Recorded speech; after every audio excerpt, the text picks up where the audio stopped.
এও আইলেছি হগলে একটা কথা শুনেন, গুরুত্ব দিয়ে কিন্তু কথাটা শুনেন। আপনারা একটা কথা যে কই, এই কথাটা হইলো আপনারা এই 60টা জিনিস লই আছে না, কোনোদিন শরম হইবেন না, লজ্জা হইবেন না, কই দিলাম। কথা বুঝছেন কি কইছি?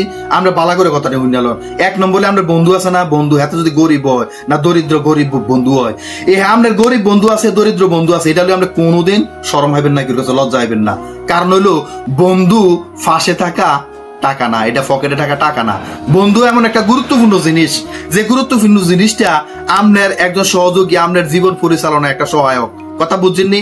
আপনার গরিব বন্ধু আছে তো নিজেরে আরো আত্মহমিকা করেন, গর্বিত মনে করেন যে আমরা দরিদ্র বন্ধু আছে। কারণ দরিদ্ররা সকলে বন্ধু বানায় না, বড় লোকটারে বন্ধু বানায়। সুতরাং দরিদ্ররা গরিবরা আমরা বন্ধু বানান, আমরা কোনোদিন এটা শরম পাইবেন না। 2 নম্বর হলো আপনার ঘরের পিতা মাতা আছে না, আপনার মা বাপ আছে না, মা বাপটি বুড়া তো বুঝছেন কি তা কইছি, বৃদ্ধ হয়ে গেছে।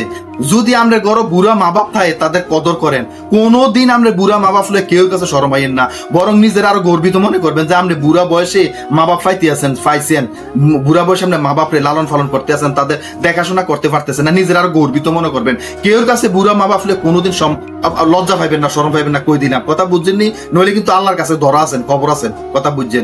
3 নম্বর হলো আপনার ফুরান জামা কাপড় আছে, আপনার জামা কাপড় নতুন নাই, ফুরান, এটা দুইয়া মুচ্চা পরিষ্কার করে আমরা গাদ দিতে আছেন। আহারে ফুরান ফুরান লাগে, এরকম একটা ভাবদেন না, না জীবনও এটা করবে না, কোনোদিন না। যদি এটা করেন তাহলে কিন্তু আমনে শেষ, আমনে সবল হইতে পারতেন না। কথা বুঝছেন কি তা কইছি? কারণ পোশাকটা হলো আমরা নির্ধারিত একটা জিনিস, এটা কিন্তু অন্য কিছু না। আমরা এক জোড়া নতুন জামা কাপড় কিন্তু কেউ আইনা দেওয়ার চেষ্টা করতো না। বুঝছেন কি তা কইছি? 4 নম্বর হলো সরল জীবন যাপন, শেষটা আপনি একদম সাদা সিধা সরল জীবন যাপন করতে আছেন, একদম সোজা চাপটার মধ্যে চলতে আছেন, কোনো এসের ভিতরে কোনো ঝামেলার ভিতরে আপনি যান না। এটা আপনার গর্ব করার বিষয়। কথা বুঝছেন কি তা কইছি?